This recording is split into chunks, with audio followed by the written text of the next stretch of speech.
Oi pessoal, o episódio 6 de Doom Patrol foi o episódio até aqui mais complexo da temporada, pelo menos na minha opinião. E eu vou trazer ele inteiro aqui, interpretar ele, toda a percepção que eu tive, porque é muita coisa, então prepare-se, senta que lá vem história, né? Então se você gosta dessa análise, já inscreve no canal e deixa seu like aí, ó, porque é muita coisa para poder falar, porque esse episódio, ele foi baseado em dois temas, passado e morte, que são coisas bastante conexas. Tanto o passado quanto a morte, eles têm simbologias, têm representações muito amplas, principalmente na história de cada um, né, dos personagens, mas são coisas que a gente pode trazer para nossa vida, algo que a gente pode refletir. No episódio passado a gente viu que a Dorothy já mandou o Candlemaker, ela desejou que o Candlemaker fosse lá e matasse a Baby Doll, e ele foi lá no submundo, matou mais do que a Baby Doll, mataram na verdade duas personalidades da Jane, e começa com ela se arrependendo ali, né, ela chorando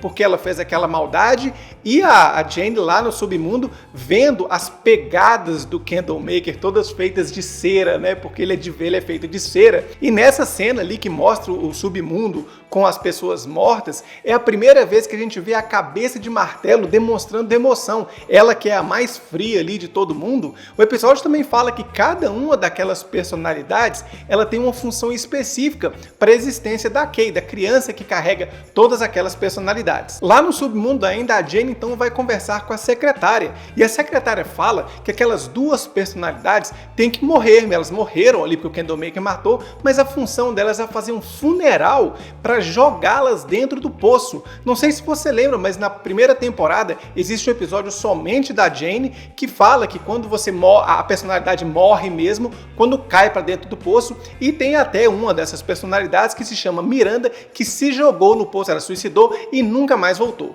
A Rita então volta com o Larry da visita que o Larry fez para a família dele, onde tudo deu errado, né? O filho dele quase entrega eles para a polícia, para a agência lá de normalidade, mas quando eles voltam, o Larry vai para a mansão e a Rita prefere não voltar para a mansão porque ela tem um compromisso numa peça de teatro, que ela conseguiu o papel no episódio anterior. O problema é que quando ela chega lá no teatro, a peça que eles vão fazer lá não é sobre uma peça que ela já conhecia, não. É uma peça voltada para a tragédia que aconteceu naquela cidade, em que um dia uma bola uma gosma invadiu a cidade, engoliu a cidade, ou seja, é o dia, talvez o primeiro episódio da série em que a própria Rita virou uma gosma e engoliu a cidade, ou seja, a peça que eles vão fazer lá é sobre o passado da Rita, e isso vai incomodar ela bastante, porque ela vai ver como que as pessoas reagiram à catástrofe que ela causou, ou seja, é hora de remexer no passado dela mais uma vez. Então a gente vê o Cyborg tá amando aí, tem uns 3 episódios,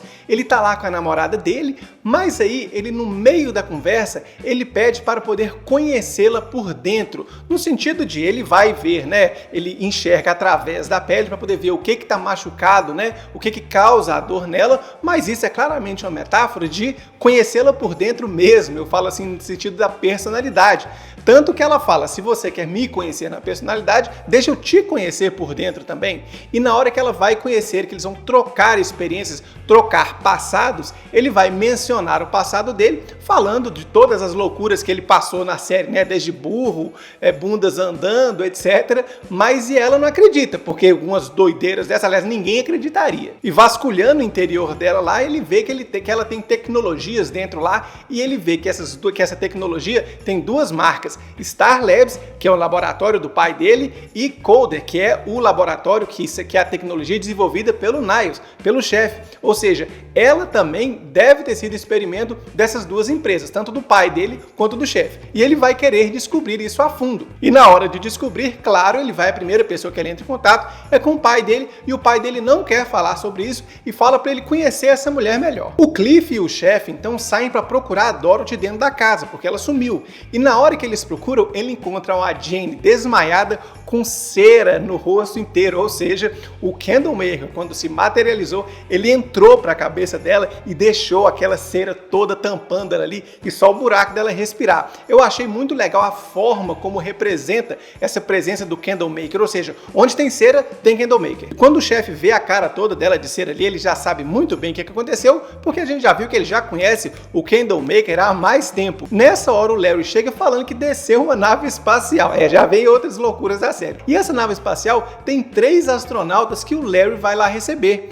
E esses 3 astronautas é uma mulher e 2 homens. Esses 2 homens, logo de início, a gente já vê que eles falam coisas decoradas. O que um fala, o outro completa. É uma coisa meio bobona, assim, meio pastelão. O chefe, então, conta a história dessa nave. Ele fala que lá em 1955, quando ele trabalhava na agência de normalidade, ele tinha mandado essa equipe para o espaço e essa equipe nunca mais voltou e foi dada como morta. Mas está voltando justo hoje, que é o dia que a Dorothy sumiu, quer dizer, péssima hora para voltar. Quando eles estão ainda procurando a Dorothy, ele acha um recado que ela deixou, falando que não foi culpa dela, foi culpa do Candlemaker, ou seja, o vilão da história agora tem nome e todo mundo sabe o que ele é. Até então só a Dorothy sabia e o Niles já sabia também, mas agora todo mundo sabe que o que causou esse estrago aí foi o Candlemaker. E nessa hora que eles encontram o bilhete, eis que a nave que os astronautas chegaram e já estão na mansão, a nave sobe, ou seja, é a Dorothy fugindo pela nave. Quer dizer, ela acabou de entrar na nave e já sabe como é que a nave funciona. Uma criança já entende como é que funciona o equipamento. Então o chefe pega o Cliff, leva o Cliff para um celeiro ali, uma garagem, e mostra que dentro dessa garagem tem uma outra nave espacial que estava lá o tempo todo, né? Desde 1955 que ele criou a nave, tá lá o tempo todo. O Cliff nem acredita, a gente mesmo nem acredita, mas ele entra na nave e para a nave decolar existe loucuras da série, existe uma cabeça de bode e perto da cabeça de bode tem que colocar uma maçã. Não me pergunte o que significa isso. A maçã e a cabeça de bode funcionam e a nave sobe. Enquanto ela está subindo, está lá o chefe lamentando o passado dele, como eu falei, esse episódio é só sobre o passado, lamentando o passado dele, que nesse passado ele não foi tão bom com a Dorothy assim. E ele esperava que ela soubesse que as coisas que ela faz têm consequências. Acontece que para uma pessoa saber que tudo que ela faz tem consequência, isso requer maturidade, ou seja, ele está esperando uma postura adulta dela, já que ele próprio sempre trata ela como criança. Então é incoerente essa postura do chefe, porque ele super protege ela, mas espera que ela tenha uma atitude de que não é protegida, uma atitude adulta. E aí a gente tem uma cena com uma curiosidade interessante. A Dorothy chega, então ela pousa na Lua, num planeta. Eu vou falar que é Lua porque o canal é meu, então ela pousa na Lua. Quando ela vai caminhando, existem as pegadas dela própria, mas ao lado estão as pegadas do Candlemaker, ou seja, ele vai andando e conversando com ela. E ela nota uma coisa que eu até mencionei aqui na análise passada, que à medida que o tempo passa, o Candlemaker vai falando frases cada vez mais completas. E ela nota isso, ou seja, um ponto de maturidade dela. Ela nota como você aprende essas palavras, como você está melhorando a comunicação. Ele fala que à medida que ela vai crescendo, ele também vai crescendo, ele vai se desenvolvendo. E aqui tem uma observação interessantíssima, porque no traje dela existe uma logomarca escrito Ícaro, ou seja, a missão que o Niles fez era chamada de Ícaro. Ícaro na mitologia grega tem uma função muito específica, tem uma história muito bem contada. Uma delas é que ele foi voar além do que ele deveria. Ele consegue a capacidade de voar, mas ele voa para o sol, até que ele não consegue voar para o sol e ele cai. Essa queda dele é uma representação daquele ditado que diz que a pessoa não pode dar o passo maior que a perna. E foi exatamente isso que o Niles fez, que o chefe fez durante a vida dele. Ao buscar a imortalidade, ele quis dar um passo de vida maior que a perna, equivale a tentar voar para o sol. E nessa ele vai cair, e é nessa queda que ele está, porque nesse momento da série, todas as coisas já estão dando errado. O que ele fez com a vida dele já deu errado, o que ele fez com a vida das outras pessoas que ele envolveu nos experimentos estava errado. E ainda tem mais uma coisa sobre Ícaro. A maneira que ele consegue voar é derretendo velas para criar asas. E são essas velas que derretem quando ele vai chegando perto do sol. E por falar em cera de vela, quem será que é feito de cera de vela, hein? O Larry então continua conversando com os 3 astronautas, mas os dois são muito bobões, muito crianções, eles saem brincando pela casa e quem sabe conversar mesmo é só a mulher. Ela fala que aquela equipe foi mandada para o espaço 5 anos da dele, né? Ele descobre esse tempo aí, e eles foram atingidos por uma radiação. Ou seja, essa radiação foi a radiação que o Niles foi pesquisar, que o chefe foi pesquisar, na qual ele mandou o Larry quando aconteceu o acidente dele, ou seja, já era esperado que ele tomasse essa radiação ali. E ela ainda conta mais alguma coisa. Ela fala que aqueles 2 homens que estão lá, na verdade, eles já estão mortos, porque eles foram meio que infectados por um tipo de germe espacial benéfico, né? Mas que fica neles ali, mantém eles vivos, mas só que ela trouxe os 2 para a Terra para que eles possam morrer, porque eles estão mortos, eles já não são mais quem eles eram quando eles foram mandados para o espaço. E eles morrendo, o germe morre também. E aí existe uma interpretação bastante interessante, porque esses 2 homens que estão lá, que hoje são bobos, né? Ou seja, eles não representam mais nada, mas ela continua carregando eles ainda existem. O que isso aí pode trazer de representação na série? Significa que esses 2 homens, eles são vagas lembranças do que já foram infectados por uma outra coisa e agora eles são meras sombras do que eram, mas é hora de enterrá-los. Como várias coisas que a gente tem no passado, que hoje simplesmente são bonecos, não significam nada, são vagas lembranças do que a gente teve, mas ainda assim a gente carrega. Mas não é hora de carregar mais, é hora de enterrar isso, é hora de acabar com essas coisas que a gente fica carregando e que não representam mais o que já representaram no passado. E ela complementa dizendo que até o sofrimento que a gente teve, ele tem seu significado e todo significado tem sua beleza. Eu até arrepio fazendo isso aqui. É mais uma reflexão sobre o passado das coisas e a morte que algumas dessas coisas têm que ter. Falando em passado, é hora de estar lá no teatro com a Rita, porque ela vai vendo a representação da peça lá e existe uma moça que está contando o ponto de vista da Rita, né? Como se ela fosse a geleia lá e que estava matando, e ela fica ali de vilã e tal. Assim que termina a cena, a Rita chama a atriz para poder conversar, a menina que está lá representando ela, né? E ela ela pergunta o que a atriz vê nesse personagem, que é a própria Rita.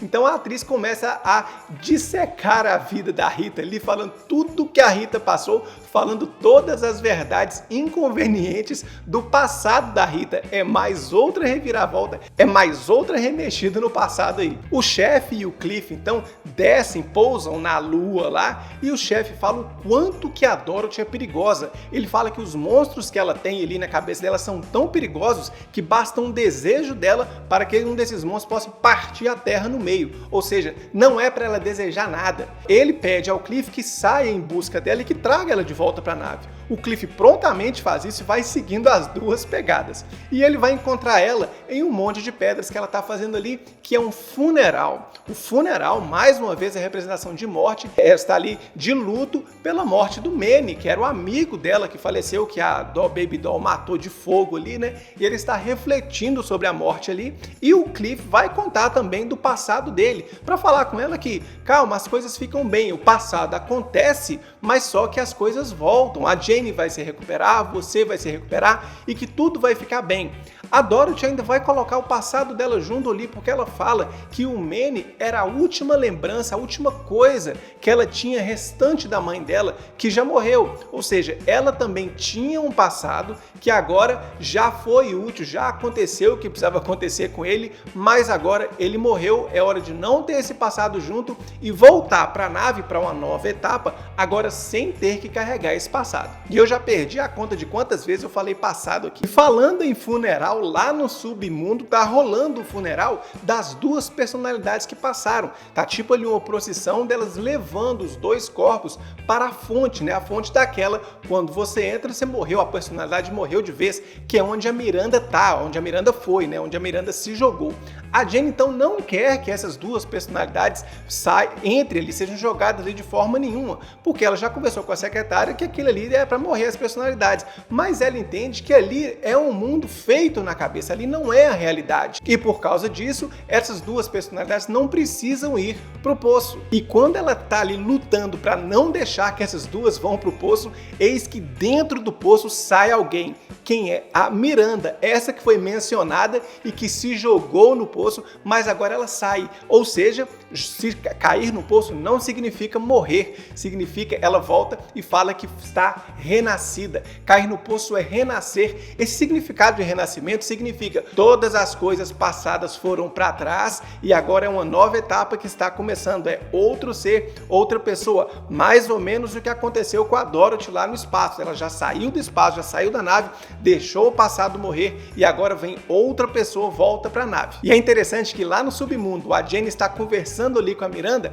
a própria Jane não sabe o que fazer e ela meio que vai encontrar a Kay, a menina que é a dona de todas essas personalidades, montando o quebra-cabeça ali. Esse quebra-cabeça ele é a simbologia do que é a pessoa por dentro, um monte de peças que às vezes se encaixam e às vezes não se encaixam e ela tá sempre, esse quebra-cabeça nunca fica pronto na verdade, e a Jane tá com dúvida e pergunta para Miranda o que ela deve fazer para salvar a menina. E a Miranda responde, né, Jane, se você deixar de ser a primária, eu vou te mostrar como que se faz. E nessa hora o corpo da Jane acorda, levanta da vela, né? Ela está chorando ali, como Jane ainda, ela está chorando ali a tristeza dos dois corpos, as duas personalidades terem sido jogadas no poço, mas ao mesmo tempo, enquanto ela está chorando, ela simplesmente troca de personalidade e acorda com outra cara e daqui para frente ela é a Miranda. Essa foi uma das cenas que eu mais gostei de como que uma personalidade talvez possa subjugar outra, possa mandar outra, já que a própria série falou, o próprio personagem falou que cada uma tem sua função. E na nave de volta, enquanto eles estão voltando, a Dorothy já está dormindo e o Cliff, o robô, vai conversar com o chefe, falando que agora é hora de dar uma vida tranquila para Dorothy, que ela tem que viver com segurança mesmo depois do chefe morrer, porque parece que o chefe não vai mais durar tanto tempo assim. Então o Cliff fala, vamos voltar tranquilos para casa, porque mesmo que você, o chefe, não fique com ela para sempre, eu me disponho a ficar com ela. O chefe fica super agradecido, fala que isso significa a vida inteira para ele, mas ao mesmo tempo ele simplesmente abre uma porta e manda o Cliff pro espaço. Eu sinceramente não entendi por que ele mandou o Cliff pro espaço, por que ele está fazendo isso. Eu não sei se é para proteger mais a Dorothy, eu não sei se é para proteger mais o Cliff, eu sinceramente não entendo, vai ficar pro próximo episódio. Gente, esse episódio tratando tanto assim de passado e morte, dá para escrever um livro dele, porque foi muito complexo, cada um referenciou o passado de cada personagem o tempo inteiro. Eu gostei muito, foi aqui até aqui sem dúvida o episódio que eu mais gostei. Essa foi a minha opinião, qual que é a sua? Inscreva-se no canal, deixa o like e te vejo na próxima análise. Até mais!